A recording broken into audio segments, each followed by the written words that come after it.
সোনার দেশ বাংলাদেশের জন্মের অন্যতম রূপকার, জাতির পিতার স্নেহধন্যরাও হয়েছেন সোনার মানুষ। তেমনই একজন চিত্রশিল্পী বিপদভঞ্জন সেন কর্মকার।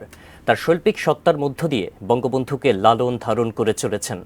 অসুস্থ এই শিল্পী জীবনের সন্ধিক্ষণে এক অতৃপ্ত স্বপ্ন নিয়ে দিন যাপন করছেন। জাহিদুল ইসলাম জাহিদের ক্যামেরায়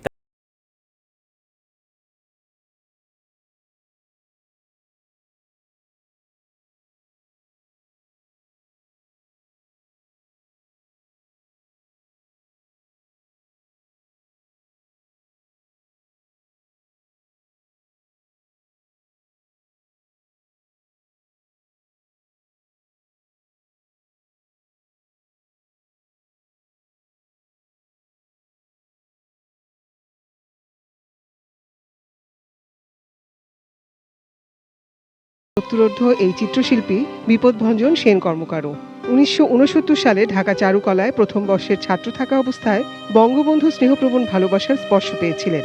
বঙ্গবন্ধুর প্রতি শ্রদ্ধা ভালোবাসা তাকে আজও চালিত করে। যখন আমি চারুকলায় ভর্তি হইলাম তখন আমার হলে থাকার মতো জায়গা ছিল না, সিট ছিল না। তখন আমাদের গ্রামেরই এক আর্টিস্ট নাম মহিউদ্দিন আহমেদ, তার বাসা হলো শুক্রাবাদে। তার বাসায় আমাকে থাকার জায়গা করে দিলেন। বিকেলে বঙ্গবন্ধু বাড়িতে যাইয়া আমি পত্রিকা পড়তাম। তখন ঢোকার কোনো বাধাবিঘ্ন ছিল না। এই তুমি কে, তুমি কি করো, তোমার নাম কি? তখন তো আমি ভয় পেয়ে গেলাম। চারুকলার প্রথম বর্ষের ছাত্র, আমার নাম বিপদভঞ্জন সেন কর্মকার। বাহ, নামটা তো বড় সুন্দর। চেয়ার থেকে তখন উঠে আসলেন, আইসা নিয়ে আমার মাথায় হাত বোলান শুরু করলেন। জীবিকার তাগিদে ফরমায়েশি চিত্রকর্মের বাইরে যেতে পারেনি জীবনের অনেকটা সময়। তবে কোনো কোনো দেরি মানুষকে পিছিয়ে দেয় না, বরং ঋদ্ধ হতে সাহায্য করে। 2007 সালে চাকরি ছাড়ার পর ক্যানভাস কাগজে মন দেওয়া শিল্পী বিপদভঞ্জন তাই হয়তো একই সঙ্গে মূর্ত বিমূর্ত দুভাবেই নিজের মনের ভাব প্রকাশ করতে পারেন।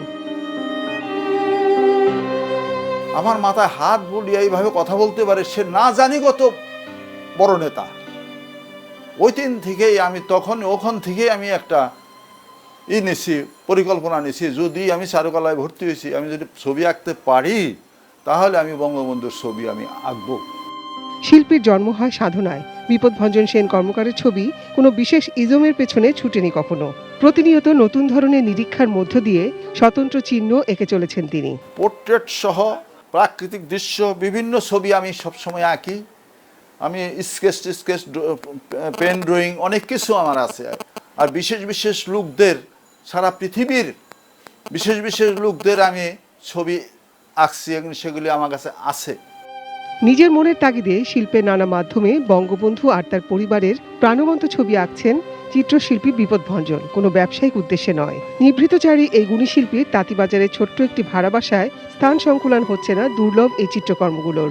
সন্তানের মতো প্রিয় ছবিগুলোকে যত্ন করে আগলে রাখতে হিমশিম খাচ্ছেন শিল্পী। জীবনের অপরাহ্নে একটাই চাওয়া, যোগ্য মানুষের হাতে ছবিগুলো পৌঁছে দেওয়া। এগুলি ইঁদুরে, তেলাপোকা খেয়ে নষ্ট করে ফেলবে। আমি প্রত্যেক মাসে এর পিছনে অনেক ব্যয় করে নিয়ে টিকিয়ে রাখছি। হয়তো আমার পরবর্তী প্রজন্ম এরা দেখে শুনে এইভাবে আমার মতো মনে হয় পারবে না। আমি তার কন্যা, তার হাতে আমি দিয়ে যেতে পারলে আমার মনের শান্তি। Nazia Afrin, ATN news, Dhaka.